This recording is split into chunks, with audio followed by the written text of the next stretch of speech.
अस्सलाम वालेकुम रहमतुल्लाहि वबरकातुहू।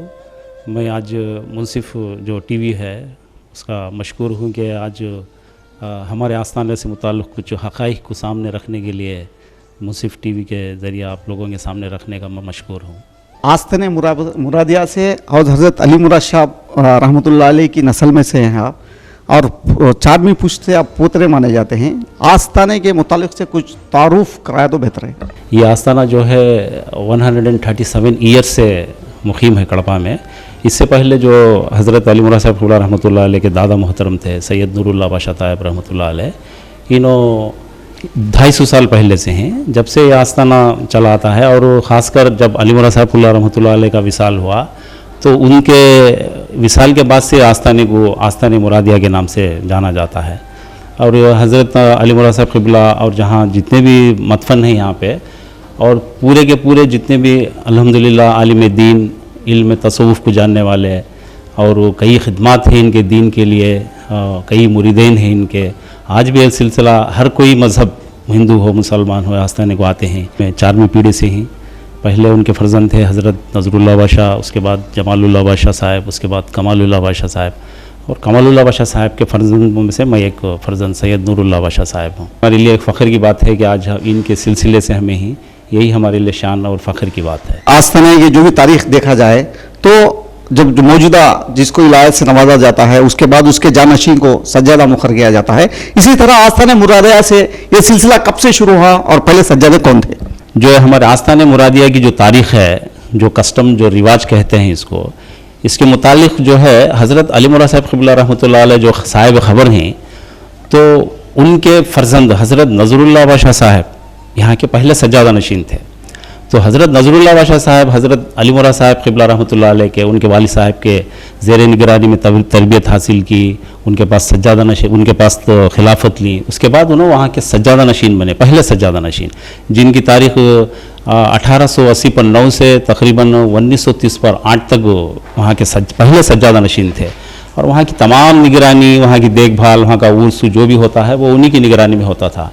और उसके बाद उनकी ज़िंदगी में हज़रत नज़रुल्लाह बादशाह साहब रहमतुल्लाह अलैह की ज़िंदगी में उन्होंने अपने बेटे हज़रत जमालुल्लाह बादशाह साहब को वली अहद मसनद, यानी मतलब मेरे बेटे यहाँ के सज्जादा नशीन रहेंगे, इस तरह की एक अनाउंसमेंट कर दिया। तो यहाँ का रिवाज के मुताबिक हो तो हज़रत नज़रुल्लाह बादशाह साहब 1930 पर 8 में इनका इंतकाल हुआ। तो इनका मदफन भी हज़रत अली मुराद साहब रहमतुल्लाह अलैह के ख़दम मुबारक के पास ही है। तो हज़रत नज़रुल्लाह बादशाह साहब जो पहले सज्जादा नशीन थे, उनके इंतकाल के बाद उनके बेटे हज़रत शहीद शाह जमालुल्लाह बादशाह साहब रहमतुल्लाह अलैह वहाँ के सज्जादा नशीन मुकर्रर है। और वहाँ की तमाम देखभाल उर्स जो भी है वो उन्हीं की सरपरस्ती में होता था। और हज़रत शाह जमालुल्लाह बादशाह साहब रहमतुल्लाह अलैह को 4 बीवियाँ थीं। तो बड़ी बीवी से हमारे वालिद मोहतरम सैयद कमालुल्लाह बादशाह रहमतुल्लाह अलैह थे। तो हज़रत जमालुल्लाह बादशाह साहब के और भी जो 4वीं बीवी थे, उनके ज़रिए भी हज़रत नज़रुल्लाह बादशाह साहब जो हमारे चचा हैं वो है। तो ये सिलसिला जारी रहा। तो हज़रत जमालुल्लाह बादशाह साहब रहमतुल्लाह अलैह जो हमारे दादा मोहतरम हमारे वालिद साहब को, क्योंकि हमारे वालिद साहब बड़े बेटे थे, बड़ी बीवी से बड़े बेटे थे, तो उन्होंने क्या करे, उस 1950 पर 1 में रिवाज के मुताबिक क्या करे, मेरे बड़े बेटे को सैयद कमालुल्लाह बादशाह साहब को मेरे बाद वली अहद मसनद मुकर्रर करता हूँ। तो 1950 पर 1 में एक इश्तिहार शाया हुआ। ये इश्तिहार के तहत हमारे वालिद साहब को 1950 पर 1 में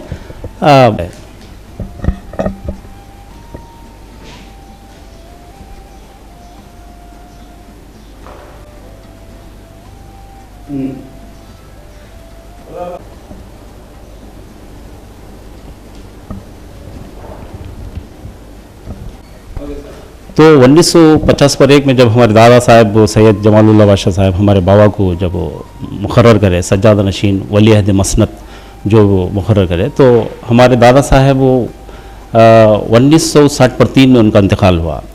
तो जब 1963 में हमारे दादा साहब का इंतकाल हुआ तो तब से हमारे वालिद मोहतरम सैयद कमालुल्लाह बादशाह साहब यहाँ के सज्जादा नशीन हज़्ब रिवाज जैसा चला आता है उस तरह कायम हो गए।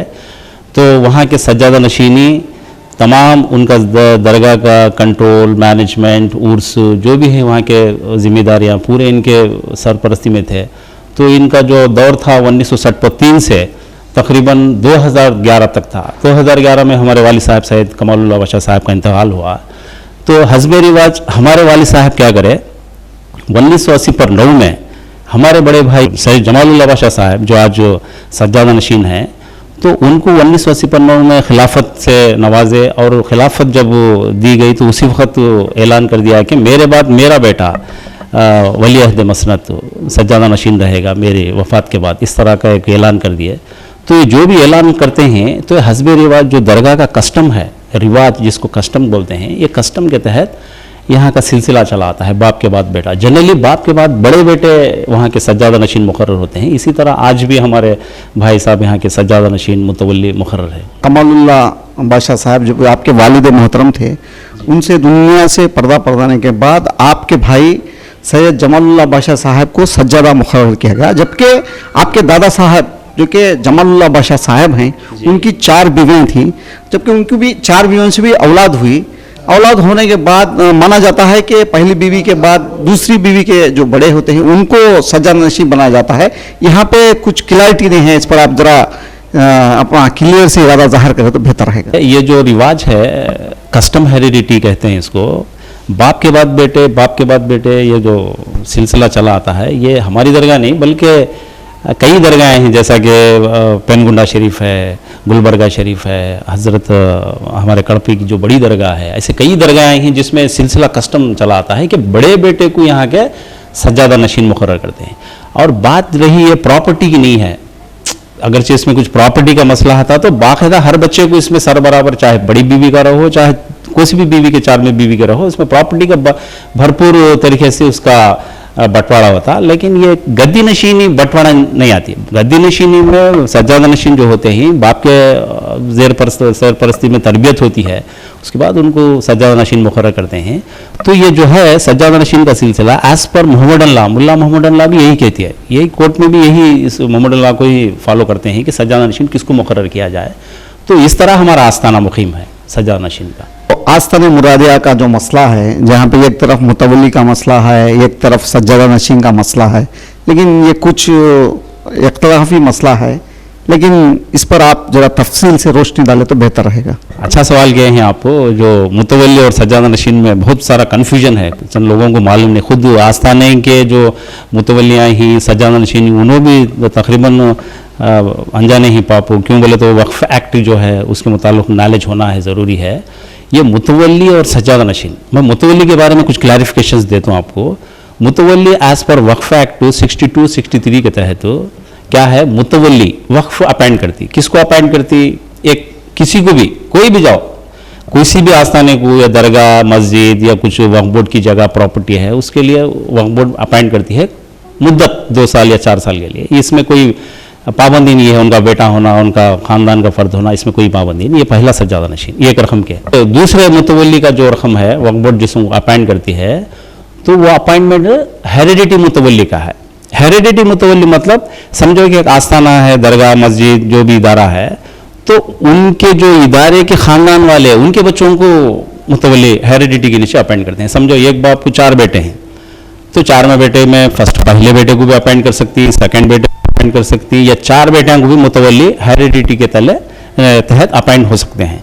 लेकिन जो आस्थाना हमारा आस्थाने मुरादिया है और भी कई आस्थाने ही ऐसे जिसके तहत क्या है बोले तो जब गेजेट नोटिफाइड हुआ हमारे दादा मोहतरम हज़रत जमालुल्लाह बादशाह साहब रहमतुल्लाह अलैह जब वक्फ बोर्ड में गेजेट नोटिफाइड करे तो उसमें क्लास एक कंडीशन रखे। कंडीशन क्या था? मुतवल्ली जो होता है कस्टम हेरिडिटी मुतवल्ली, कस्टम हेरिडिटी मुतवल्ली के तहत जो सज्जादा नशीन मुकर्रर होता है आस्थाने का वही सज्जादा नशीन वहाँ मुतवल्ली। कस्टम हेरिडिटी मुतवल्ली रिकॉग्नाइज मतलब क्या है बोले तो जो रिकॉग्नाइज जो करते हैं जो दूसरे मुतवल्ली हैं, जैसे मुतवल्ली अपॉइंट करी 2 साल के 4 साल के लिए वक्फ बोर्ड के तहत जो 62 63 जो वक्फ एक्ट है उसके तहत अपॉइंटमेंट मुतवल्ली को बोर्ड अपॉइंट करती है। लेकिन जब कस्टम हेरिडिटी मुतवल्ली का बात आती है तो मुतवल्ली को यहाँ पर अपॉइंट नहीं बल्कि रिकॉग्नाइज किया जाता है। रिकॉग्नाइज कौन करना? रिकॉग्नाइज इसके पहले के मुतवल्ली, इसके पहले के मुतवल्ली कौन? सज्जादा नशीन जो होते हैं वही मुतवल्ली। उन्होंने क्या करती उनकी जिंदगी में, जैसा कि हमारे वालिद साहब को 1950 पर एक में मेरे बाद ये वली अहद मसनद थे, तो उन्होंने रिकॉग्नाइज कर डाल देंगे मेरे बाद मेरा बेटा यहाँ का सज्जादा नशीन है, उन्हें मुतवल्ली होता। कस्टम हेरिडिटी के तहत, कस्टम ये जो लफ्ज है ये इसके बारे में ख्याल करना है। कस्टम मतलब रिवाज, रिवाज मतलब जिस तरह सज्जादा नशीन मुकर्रर करते हैं सज्जादा नशीन को सज्जादा नशीन खिलाफत देने के बाद, इसे कस्टम कहते हैं। तो ये कस्टम हेरिडिटी मुतवल्ली है हमारा आस्ताना, तो उन्होंने रिकॉग्नाइज करते हैं प्रीवियस सज्जादा नशीन। तो रिकॉग्नाइज होने के बाद बोर्ड क्या करती है उसको उनके रिकॉर्ड्स में ऐड कर लेते हैं। अब फिल वक्त इन्हों सज्जादा नशीनी इनोज मुतवल्ली, तो इसमें बोर्ड को अपॉइंट करने का, रिकॉग्नाइज करने का हक नहीं है। कि माजी की तारीख देखा जाए तो हज़रत कमालुल्लाह शाह रहमतुल्लाह अलैह के दौर में भी जो आस्ताने मुरादिया के जो ज़मीनों के कुछ दरगाहों के जो मसले थे, जो ज़मीनों के, वही मंजर पे आम पे आए थे। लेकिन उस वक्त उन्होंने किस तरह से इसका हल निकाला था? जब हमारे वालिद साहब वहाँ के सज्जादा नशीन और मुतवल्ली थे 1960 पर 3 से 2011 तक, तो वहाँ पर कई इश्यूज आए। तो उसमें से एक बड़ा इशू ये भी था कि कोई तीसरा शख्स अपने वालिद साहब को वहाँ पर दफन कर लिए। हमारे ख़ानदान के मुतक़िद थे, उन्होंने भी मुरीद थे, तो उन्होंने क्या करे जब हमारी इजाज़त से दफन कर लिए कि मैं साहब तुम्हारा ख़ानदान, तुम्हारे ख़बरस्तान में मैं भी मेरे वालिद साहब को दफन करता हूँ, इस लिहाज से दफन कर लिए। करने के बाद उन्होंने एक इशू छेड़ दिया। इशू क्या था उनका? मेरे वालिद भी एक बहुत बड़े वली ही बाबा ही, तो मैं भी इनका उर्स करना, इनका संदल करना, यहाँ पर दरगाह बनाना, इस तरह का एक नया फसाद छेड़ दिए थे। तो उस वक्त तो हमारे वालिद साहब बहुत जद्दोजहद करे, क्योंकि जो अपोजिट जो शख्स थे वो बहुत लिटिकेंट थे। तो कई केस उन्होंने हमारे बाबा के ऊपर फाइल करे ताकि उस जगह को, दरगाह की थोड़ा जगह थी बाजू, दरगाह से रिलेटेड बाजू जगह है ख़बरस्तान में, तो उसको छीनने की बहुत कोशिश करे उन्होंने। करने के बाद उसके केसेस चले, अल्हम्दुलिल्लाह वो केसेस में हमारे बाबा को कामयाबी हुई। सज्जादा नशीन के मुतवल्ली जो थे उनके कोशिशें जो भी थे उसमें कामयाबी मिली, और हत्ता कि उसमें वहाँ तक भी ज़्यादती हुई कि हमारे बाबा के ऊपर क्रिमिनल केस तक दर्ज कर दिए ताकि इनको हरास करके किसी ना किसी तरह दरगाह का कुछ हिस्सा कब्जा कर ले को एक नई दरगाह बनाना, इस नीयत से क्रिमिनल केस तक वो मेरे वालिद साहब और मेरे बड़े भाई और यहाँ तक कि हमें बच्चे थे उस वक्त, हमारे बच्चों के ऊपर भी वो केसों में नाम ऐड कर दिया गया। तो लास्ट में इसमें कामयाबी मिली अल्हम्दुलिल्लाह। लेकिन अब तारीख देखा जाए तो हज़रत कमालुल्लाह शाह जो आपके वालिद साहब हैं और उनके साथ और इनके भाई नज़रुल्लाह बादशाह और दीगर भी साथ में हैं, जिस तरह के दरगाह के मसले जो शुरू से भी आप मसले जो भी आते थे, एक आस्थाने पर जो भी मसले आते थे, उसमें वालिद साहब का और चाचाओं का किरदार कैसा रहा?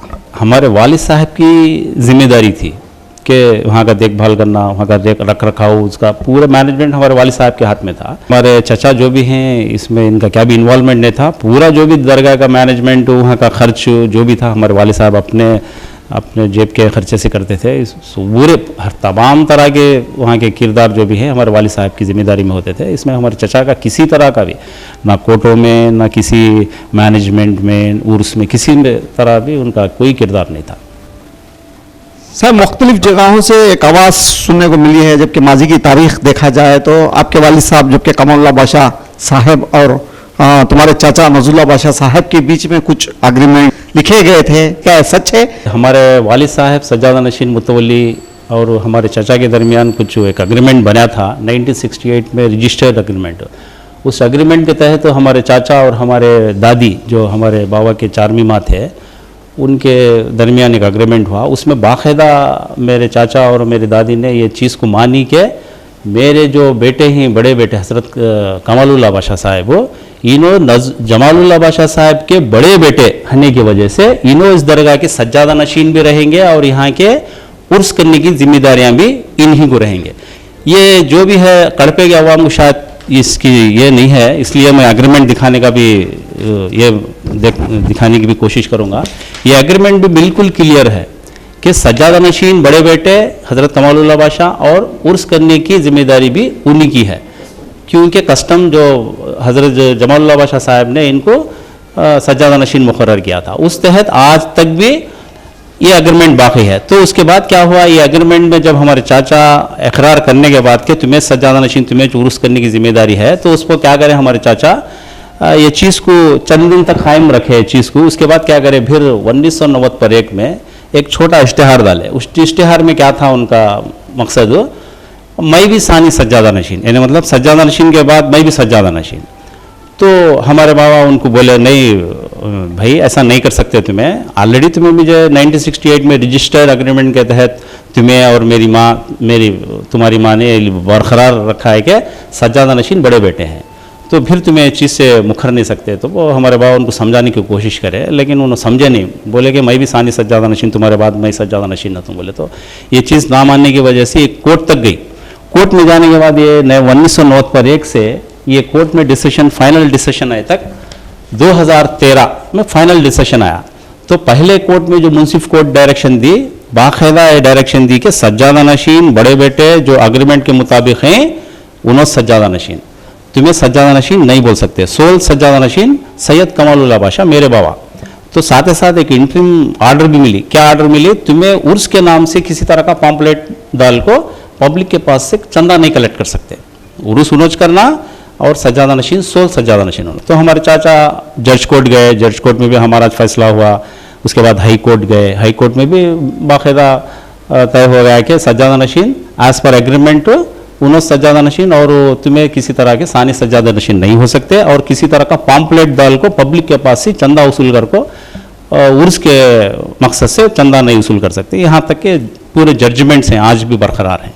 जैसा कि आपने बताया कि वालिद साहब कमालुल्लाह बादशाह खादरी और नज़रुल्लाह, आपके चाचा नज़रुल्लाह बादशाह खादरी के दरमियान जो माहदा हुआ, जो एग्रीमेंट हुआ, जिसमें दादी माँ भी उनकी दस्तखत दिए हुए हैं, देखिए सज्जादा और मुतवल्ली आपके वालिद साहब को ही पूरे ख़ानदान की तरफ से मंजूरी दे दी के बावजूद भी आज आपके चाचा के फर्जंद तारुल्लाह खादरी जो कि आज मुतवल्ली और सज्जादे का दावा कर रहे हैं, इस पर आप क्या कहेंगे? आज यहाँ पर मुंसिफ टीवी के ज़रिए आप लोगों के सामने, कड़पे के अवाम के सामने जो बचाने के लिए जो बैठे हैं, बताने का मकसद मेन इसी का है। आज जो शर है हमारे चचा के हज़रत नज़रुल्लाह बादशाह साहब के फर्जंद ताहिरुल्लाह खादरी, हालांकि उन्होंने भी हमारे भाई के नाता है, हमारे चचेरे भाई हैं, लेकिन उनकी जो चीज़ें हैं शायद उनको इसमें नॉलेज नहीं है या फिर उन्होंने चाह कर इस तरह का करते हैं, नहीं मालूम। ये मुतवल्ली और सज्जादा नशीन खुद को अपने आप को बोलते हैं, ये नहीं, ऐसा नहीं, ना तो उन्होंने सज्जादा नशीन है ना तो उन्होंने मुतवल्ली है। जैसा कि जो कस्टम हेरिडिटी मुतवल्ली होता है, सज्जादा नशीन इज कस्टम हेरिडिटी मुतवल्ली। मुतवल्ली सज्जादा नशीन अलग नहीं, कस्टम हेरिडिटी यानी मतलब सज्जादा नशीन कस्टम हेरिडिटी मुतवल्ली होता है। अब सज्जादा नशीन और कस्टम हेरिडिटी मुतवल्ली होना बोले तो उनके बाबा सज्जादा नशीन मुतवल्ली है ना, हमारे चीचा सज्जादा नशीन में नहीं थे, मुतवल्ली भी नहीं थे। एक्चुअली उन्होंने लिखो भी दे डाले सज्जादा नशीन तुमेज बोल को, और केस में भी हार गए कि सज्जादा नशीन तुमेज बोल को, केस भी हमारी तरफ हो गया। तो फिर ताहिरुल्लाह कैसा अपने आप को सज्जादा नशीन मुतवल्ली बोल सकते हैं? बिल्कुल गलत, बिल्कुल जुल्म है, उन्होंने गलत पेश कर लेते हैं अपने आप को। तो उसकी सच्चाई मैं तुम्हारे सामने रिकॉर्ड के एतबार से रखता हूँ। तो एक्चुअली क्या हुआ, हमारे बाबा इंतकाल होने के बाद एक इश्यू शुरू हुआ। क्या बोल को, हमारे चाचा क्या करे, हमारे बाबा गुजरने के बाद मैं भी यहाँ का उर्स करता हूँ बोल को एक ये करे थे, पॉम्पलेट डाले। तो हमें क्या करें, नहीं नहीं, सज्जादा नशीन के बेटे जो होते हैं उन्होंने सज्जादा नशीन होती है, उर्स उनोज करना। तो हमारे चाचा क्या करें, नहीं नहीं मैं भी उर्स करता हूँ बोले। तो मजबूरन हमने कोर्ट को जाने की, कोर्ट का सहारा लेना पड़ा। तो कोर्ट का सहारा लेने के बाद वो कोर्ट में एक डिसीजन हुआ। क्या डिसीजन? आर्गूमेंट चला, बहुत लंबा आर्गूमेंट। तो उस आर्गूमेंट के तहत क्या हुआ, कोर्ट क्या दी हमना को फेवर में, जो सज्जादा नशीन है उन्हीं का इख्तियार है उर्स करने का। इनके बाबा सज्जादा नशीन थे, उनके बच्चे इन्हों ही, इन कुछ हक होता उर्स करने का। तुम्हें और तुम्हारे फर्जंद हमारे चाचा सैयद नज़रुल्लाह बादशाह और उनके फर्जंद हज़रत ताहिरुल्लाह खादरी जो अभी हैं चचा के बेटे, इनकी दोनों के खिलाफ जजमेंट लागू है, इंटरिम स्टे मिल को है। क्या बोल को, ना तो इन्हों उर्स कर सकते, ना उर्स के टाइम पर इन्हों वहाँ जाको इंटरफेयर कर सकते। ये केस 2013 में हमारे फेवर में इंटरिम स्टे मिला। तो उस वक्त से उन्होंने उर्स करना का दावा रद्द करे नहीं, फिर भी क्या करे, उन्होंने अपील करे, उसे जज कोर्ट में अपील करे। तो जज कोर्ट भी मानी कि नहीं नहीं तुम्हें हक नहीं है उर्स करने का।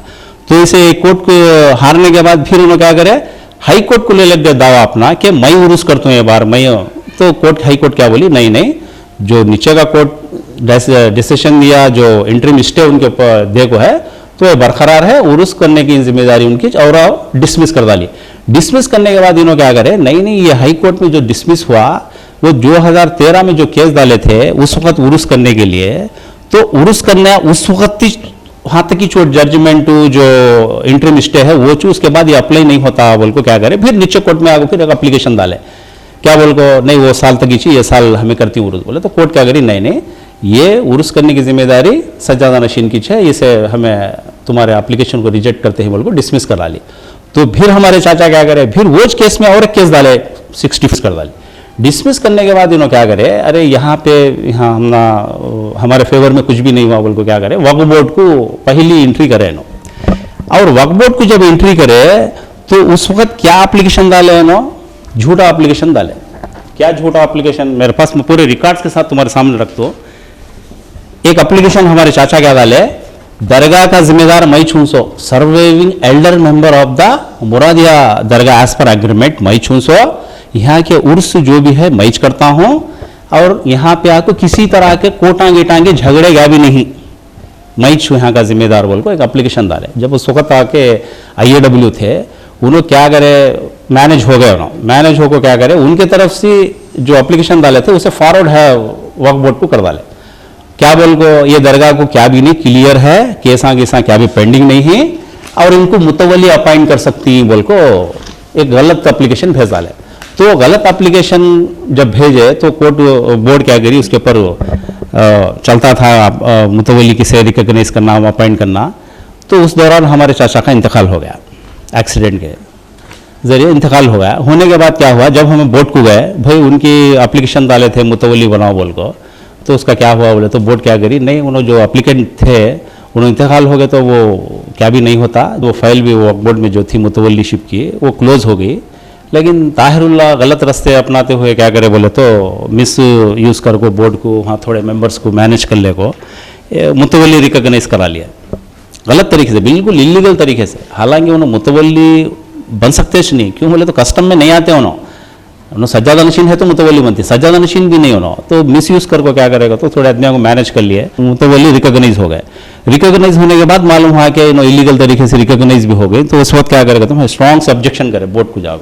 ये कैसा करते हैं, हमें ऑलरेडी हाँ मुतवली सज्जादा नशीना ऑलरेडी सज्जादा नशीन है, उन्होंने मुतवली होती, इनको कैसा बने, तुम्हें इन्होंने लाइन में नहीं, इन्होंने कस्टम में नहीं, कैसा बनती इन मुतवली बोल को। हमें स्ट्रॉन्ग से ऑब्जेक्शन पूरे रिकॉर्ड्स ले आपको सबमिट करे। सबमिट करने के बाद बोर्ड क्या करी, ये चीज़ को देखी, देखने के बाद क्या हुआ, हाँ ये चीज़ में कहीं गलती हुई है, तो मुतवली जो 2018 में मुतवली जो रिकॉग्नाइज करे ताहिरुल्लाह को, तो उसे रद्द कर डाले। नहीं नहीं, ये चीज़ कहीं ना कहीं गलती है, एक गलत इन्फॉर्मेशन आया है नीचे वक्फ बोर्ड की तरफ से, जो कड़पा ऑडिटर वक्फ बोर्ड ऑडिटर हैं, गलत ये दे डाले थे इन्फॉर्मेशन, कुछ क्या तो बिल्ले को दिए थे, ये भी हो सकता क्या। करने के बाद क्या करे, उर्सा इनोच करते हैं, सो इसमें क्या भी केसा पेंडिंग नहीं, जबकि कई केसा पेंडिंग चलते हैं उनके हमारे दरमियान, केसा पेंडिंग नहीं बोल को एक यहाँ से एप्लीकेशन भेजा ले।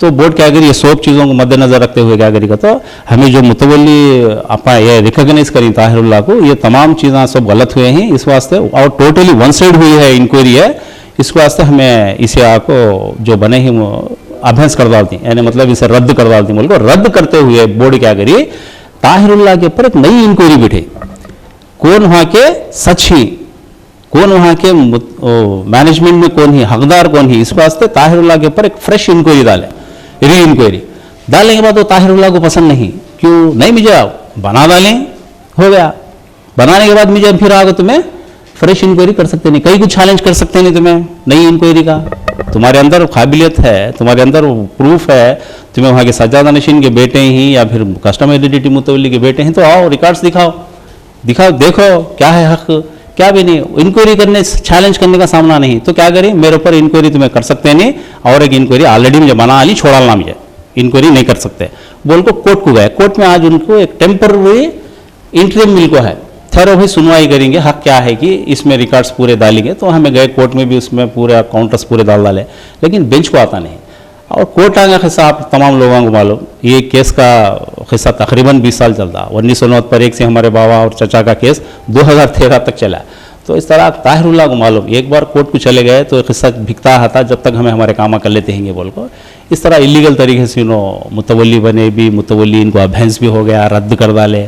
फिर वक्त उनके पास टेम्पररी इंटरिम स्टे है, तो स्टे को ले लो को मैं सज्जादा नशीन में मुतवली ये सब बोलना सही नहीं है, बिल्कुल झूठ है। मुतवली भी नहीं हो ना, सज्जादा नशीन भी नहीं, हक में झूठ बोलते हैं वो। ताहिरुल्लाह साहब जो फिलहाल उनका मामला अब कोर्ट में है, आपने आपसे तफसील से बताया, लेकिन यहाँ पे एक सवाल पैदा होता है लोगों के दिलों में। जो मौजूदा सज्जादे हैं जिनसे जमालुल्लाह बादशाह के नाम से जाना जाता है, वो आपके बड़े भाई भी हैं, उनके ऊपर बहुत से केसेस और एलिगेशंस हैं। ऐसी सूरत में जबकि आप बड़े जो कि कमालुल्लाह बादशाह साहब के फर्जंद होने के बावजूद आपको भी इख्तियार था कि उनको हटा के आप सज्जादे बन सकते थे, ऐसी सूरत में आपने कुछ लापरवाही की वजह से ताहिरुल्लाह साहब को माना जाता है कि उन्होंने सज्जादे और मुतवली पूछने में कोई हरज तो नहीं है।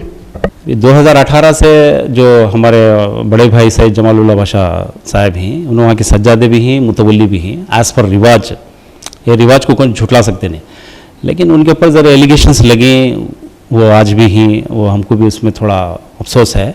लेकिन इसके मुताल्लिक़ हमें उनके ख़िलाफ़ भी बोल सकते हैं, क्यों बोले तो गलती कोई और करता है, नाम किसी और का आता है, ये बात है। इसमें अगरचे मैं उनके मुताल्लिक़ सफाई दिया तो आप लोग कहेंगे कि बड़े भाई की सफाई देते ही, बड़े भाई के हिमायती में बात करते हैं। इस वास्ते ना तो मैं उनकी हिमायती की बात करता, ना तो उनके अगेंस्ट बात करता, बस ये चीज़ अल्लाह के ऊपर छोड़ते हैं। हक़ क्या है इंशाअल्लाह सामने आता। तो ये जो भी आप लोगों के सामने बताने का मकसद ये है, जो रिकॉर्ड के साथ मैं आज के सामने आया हूँ, वक्त की नज़ाकत को समझते हुए मैं आप चीज़ों के सामने रखना ज़रूरी समझूँ। तो आप लोगों से मैं ये है, मेरी इल्तिमास है कि जो भी गैर ज़रूरी अफवाहें फैलते हैं मुरादिया की दरगाह के मुताल्लिक़ सज्जादा नशीन मुतवली के, ये सब झूठे हैं। हालांकि मैं ताहिरुल्लाह जो नज़रुल्लाह बादशाह साहब के बेटे हैं, जो जिस तरह से उनका रवैया कड़पे में है, मुतवली सज्जादा नशीन बोल जो बोलने को फिरते हैं, मैं आज उनके साथ खुला चैलेंज करने तैयार हूँ। मेरे पास जो भी डॉक्यूमेंट्स, रिकॉर्ड, हक़ाइक़ हैं, उसको पूरे के पूरे रखेंगे सामने। कोई भी मस्जिद, कोई भी कहाँ भी हो, आओ तुम्हारे रिकॉर्ड्स ले लेगा, मेरे रिकॉर्ड्स ले लगाता हूँ। अगरचे मेरे अंदर हक़ाइक़ 99% तुम्हें गलत ही बोल को साबित करता हूँ, तुम्हें 1% साबित करोगे मैं सही हूँ, तो इंशाल्लाह फ़ैसला कर लेंगे कि क्या है बेरे कोटा में, कचरिया में। तुम्हें मालूम ये चीज़ें क्या है बोले तो कोटा कचरिया तो सालान लगती हैं, उसके अंदर हमें फ़ायदा उठा लेंगे बोल को नको ले लगाओ। तुम्हारे अंदर जसारत है, काबिलियत है, तुम्हारे अंदर सज्जादा नशीन मुतवली की सही हक़ ही, तो आओ ले लगाओ। और मैं भी क्या गलत नहीं हूँ, अगरचे मेरे अंदर कोई भी आओ बोल सकती है साहब तुम्हारे अंदर ये गलती है, तो मैं उसे रेक्टिफाई कर लेने आज भी तैयार हूँ, आज भी तैयार हूँ। आओ रिकॉर्ड ले लगाओ, बैठो, दिखाओ, पब्लिक के सामने ऐसा बैठेंगे, खुला ओपन डिबेट करेंगे, बैठेंगे, आओ तुम्हारे हक़ क्या है दिखाओ, साबित करो। अब मैं जो भी आलिम दीन कड़पा के ही, शोरा ही, पॉलिटिशियंस ही, उनसे मैं क्या है बोले तो अवाम से जो भी एक मेरी ये क्या है बोले तो गुजारिश क्या है बोले तो उर्स में उनको साथ देना, उन्हों जाना, शायरा मुशायरा करना, ये पॉलिटिशियंस को ले ले जाना, ये सब नहीं। पहले देखो तुम्हें उन्होंने जो बुलाते हैं ताहिरुल्लाह, उर्स को बुलाती हैं, जो भी फंक्शंस को बुलाती हैं, एक बार पूछ सकती हैं कि साहब तुम्हारे पास क्या हक़ है। उन्होंने पहले से उन्होंने खिदमत अंजाम देते हैं दरगाह को, पूरे खिदमत उनके ही, बाप के बाद बेटा, बाप के बाद बेटा ही, तो तुम्हें इसमें कैसा एंट्री होगी, क्या है, एक बार हक़ पूछो उनको। हम लोग को भी बुलाओ, हमको भी पूछो, हम तुम्हारे सामने रिकॉर्ड्स ले लगाते हैं। अगर हम झूठे हैं तो बोलो साहब तुम्हें जगह झूठे हैं, बाकायदा हमें आपकी बात को मानती हैं। ये सब क्या है, तुम से ये बोलने का मतलब क्या है, आपको ये इस मौके की नज़ाकत को समझते हुए ये चीज़ें आपके सामने रखने की ज़रूरत समझूँ मैं। और मैं मुंसिफ टीवी का शुक्रगुज़ार हूँ कि इस चीज़ को आप तक लाने के लिए इस्तेमाल हुई है, अल्हम्दुलिल्लाह। एक अफवाहें हैं कि सज्जादे के लेकर एक इशू है, जो कि मौजूदा सज्जादे जमालुल्लाह बादशाह पर बहुत से इल्ज़ामात हैं, वो एक बात अलग है। और दूसरी जानिब इन्हीं के चाचा के लड़के ताहिरुल्लाह कादरी, जो कि वो सज्जादे होने का भी जो भी दरगाह के मसाइल हैं, और उसको लेकर एक बहस है। जबकि तारीख में देखा जाए तो अली मुराद शाह रहमतुल्लाह अलैह, जो कि बहुत ही मशहूर बुजुर्ग हैं, जो घर के बड़े बेटे होते हैं, उन्हीं के औलाद में से सज्जादा बना जाता है, और उन्हीं को ही पूरी जिम्मेदारियाँ, जो कि उनके बड़ों के जो कौल है, लोगों तक दीन पहुँचाना और अल्लाह के रसूल के अहकाम पहुँचाने का जिम्मेदारी खास तौर से उन्हीं को ऑफिशियल से दी जाती है। इन्होंने इस पर तफसील से आगाह करते हुए तमाम हालात से वाकिफ करा। कैमरामैन नईम के साथ सरदार मुंसिफ टीवी कड़पा।